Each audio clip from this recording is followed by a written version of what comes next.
This is Metal Mike, and in this episode I talk with the legendary bassist from King Kobra and WASP fame, Johnny Rod. He's joined by his new bandmate and songwriting partner, Tim Ryan. We hear about their new project called Rod Ryan. Johnny also goes in depth on the glory days of WASP. Now I apologize, there are some audio issues. I did my best to clean them up, but hang in there, the sound gets better as the interview progresses. It's a cool conversation, check it out. All right, guys. Well, hey, Tim, Johnny, welcome to the 80's Glam Metalcast. How you guys doing? Well, hey, I'm sitting out here on Colorado Springs, man, by the mountains drinking beer. What are you doing, Tim? I'm just sitting here.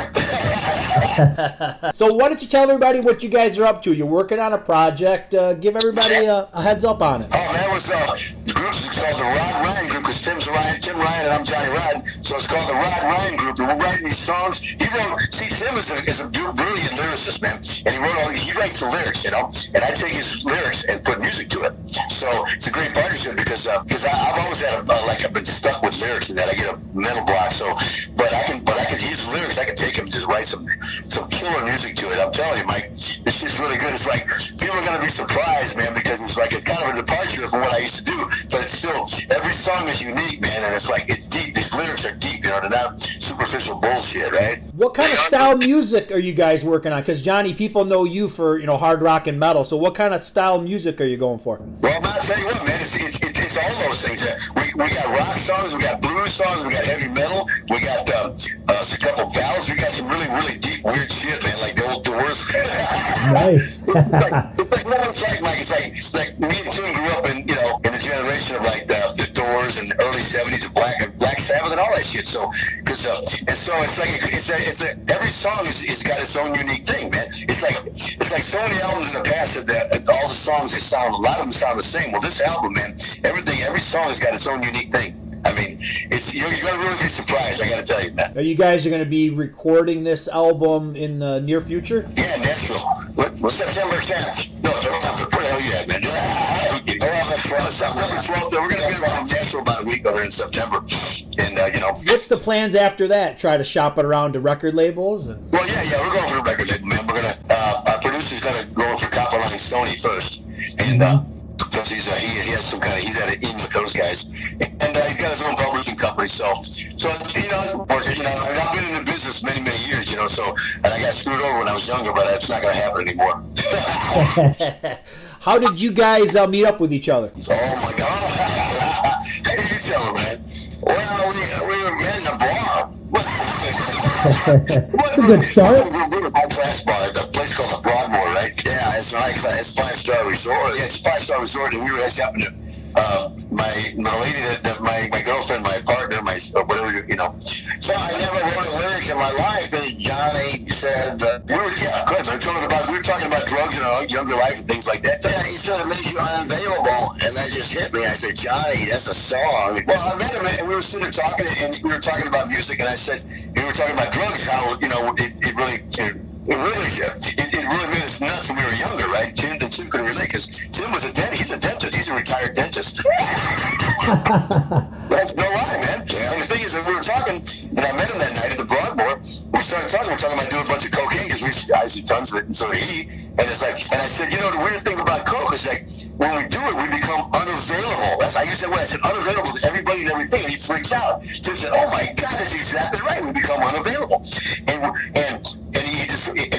We started talking about it, and I don't know how we got started. Well, I wrote the lyrics to a song called "Unavailable," and Johnny told me keep writing, and apparently I have some kind of gift to write. He does. I'm telling you, Mike. He's got mentally unstable, but it's a blessing and a curse. No, I'm serious. It's a blessing and a curse. He can write a song in 5 minutes. Blows me away. He'll write a song and send me the lyrics in 5 minutes, and it's unbelievable. And I can take those lyrics because I've been playing 54 years, and I take the lyrics and I inspired by what he's saying, and I could put some music to it. Now, Tim, were you writing songs in the past, or is this something just changing? I never wrote a lyric until I met Johnny.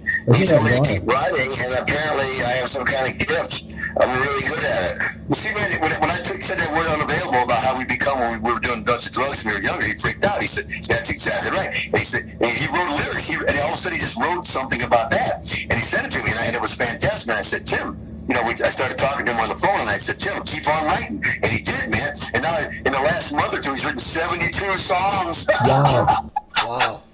That's amazing that the floodgates have opened. Well, we got like a 23 songs to pick from for the first CD, and they're unbelievable, man. That's awesome. Who's going to join you on this? You got some other players, like a drummer? And Yeah, guitar I got some friends of mine who are in the eastern part of the United States who I've known for some years, and they're really, really fantastic musicians. These guys are professional. I mean, these guys are unbelievable. And we send them the tracks, and they're learning them, and they're going to come into the studio with us. And they'll when they get there, they'll know the songs, and we're going to lay it down, man. That's awesome. Well, it sounds like it was fate that put you guys together, and sounds like you're going to do something awesome. It really was. Well, hey, I got to tell you, Johnny, my first exposure to W.a.s.p. was when you were in it in 1986. I bought the Electric Circus album, fell in love with it. How did it come from you going from King Kobra to W.a.s.p.? How did that all come about? Well, what happened really was King Kobra, we did 2 albums on Capitol Records, and we had a 6-album option, meaning that meant that you could do 2 albums, and then the record company decides whether they want to pick you up for the next 2 albums. And when we did that second album, there was a lot of political bullshit going on within Capitol Records, things like that. And so they decided to drop King Kobra right at that time. And it just so happens that the last tour we did in '86, it was King Kobra touring with W.a.s.p. and Ted Nugent.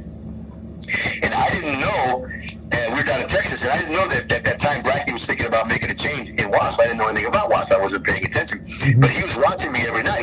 He told me he had been watching me play every night, and that's why he was interested in me. So when we finished that tour, we went home, and when I found out that Capitol Records was dropping King Kobra, and right at that time, they called me and asked me if I'd be interested in coming up and talking to Blackie and checking the things out. So I said, well, what the hell, King Kobra was being dropped. Right. So I went up and saw the Blackie at the recording studio in Hollywood, and one thing led to another, and then I played on the album. It was funny, man, because the song I Don't Need No Doctor, Right. we were putting in the studio, Pasha Studios, we were talking, he was talking to me when I first went to see him. This was a few weeks after I got home from that tour. And so he goes, hey, you ever heard the song I Don't Need No Doctor? I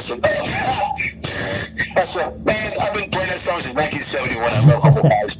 He goes, would you mind playing it? I go, give me that bass. I said, give me that bass. We were sitting in front of the recording, in the studio on the board. He goes, I said, turn that thing on, go ahead. So he hit that button, man, and he came in, and I just went, whoa. And I came in and recorded the whole song straight through. He was like freaking falling out of the chair. And it turns out they used that recording, a one-take recording I did on the album.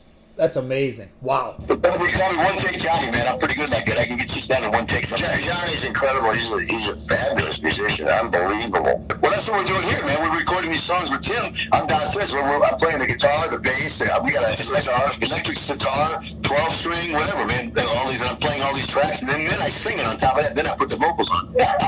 Nice. Now, what about, like, leads? Do you do lead guitar, Johnny? Well, I'm not a real good lead player. I can play a little bit, but I leave it up to the guys like Bruce, who is a guitar player that I'm just going to be playing on our album. This guy's a machine. He's like a cross between Randy Rhoads and Eddie Van Halen. Now, Blackie, back to the Electric Circus, he doesn't seem to like that album too much anymore. What do you think of it, looking back at that album? What do I think about Electric Circus?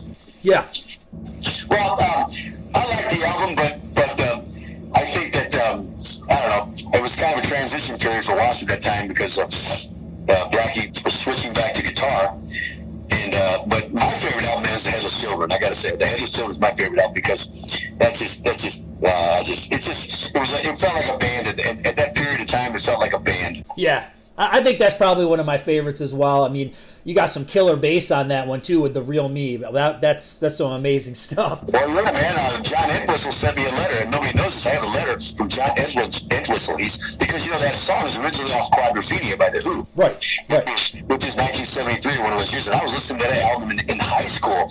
And then here I am in 1988 recording The Real Me. So I guess he heard of something. He actually sent a letter to me, came to the management office, and he gave it to me from John Entwistle, and he was telling me how he thought I did a fantastic job on the song and blah blah blah, that kind of thing. I got the letter framed. Wow, and that's awesome because obviously you had to have been into The Who when you were younger, right? Oh, of course, man. I was listening to Who back in the 1970, 71, 72. Come on, man. Do you think Blackie integrated a lot more of the Who sound kind of after, like Headless Children and Beyond? Well, yeah, because he tried to, he tried to fashion himself after Pete Townsend, which is, I understand, Pete Townsend's a great, writer and things what he did, and that's what he was doing. It was more rock opera type thing, you know. Mm-hmm. One of my favorite all-time live albums is Live in the Raw. That was great. Killer performances. That was recorded at Long Beach Arena, 1987. Yep, killer performances. Now, there's rumors that a lot of it's re-recorded. What do you remember about that? No, it's not. No, a couple songs were recorded at California Theater in San Diego, right? Yeah. In a different place, but it wasn't pre-recorded. But the majority of the album was live at Long Beach Arena. There's a couple. The Manimal was recorded at California Theater. Remember the Manimal? Yeah. That was recorded in the California Theater in San Diego. And what was the other one? I can't remember. Harder, Faster? Yeah, Harder, Faster. That's it. Yeah, that's it. Those two were at California Theater in San Diego. The rest of it was at the Long Beach Arena.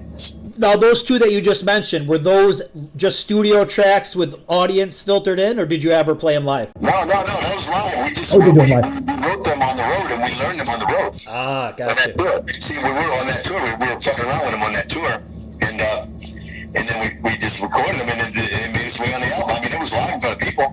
It was just, those tracks were flown in from a different place, you know. That was California Theater, the other one was Long Beach Arena. One thing that I got to say, and obviously we've already talked about what a great musician you are, but you're a great singer, and you do a lot of great backups live, you know, for WASP and other bands. Yeah, what I did, man, was in WASP. No, people don't realize that live, Blackie and I we would switch off. Sometimes he would sing a couple lines, and I would sing a couple lines, because in order to sing like that with your voice, to do that 4 or 5 nights a week for 6, 7, 8 months, man, it's tough. So I gave him a break, you know. So I was up there going,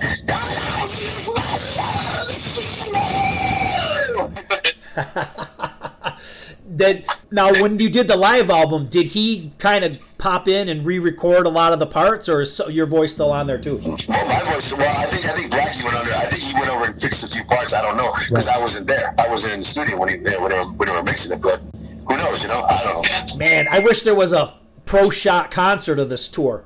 Oh yeah, you know. But see, man, for me, man, rock and roll is supposed to be live. I understand if you have some tracks like sound effects like we used on Headless Children and certain sound effects for certain songs, but to actually have singing parts and playing parts recorded, I think that's bullshit.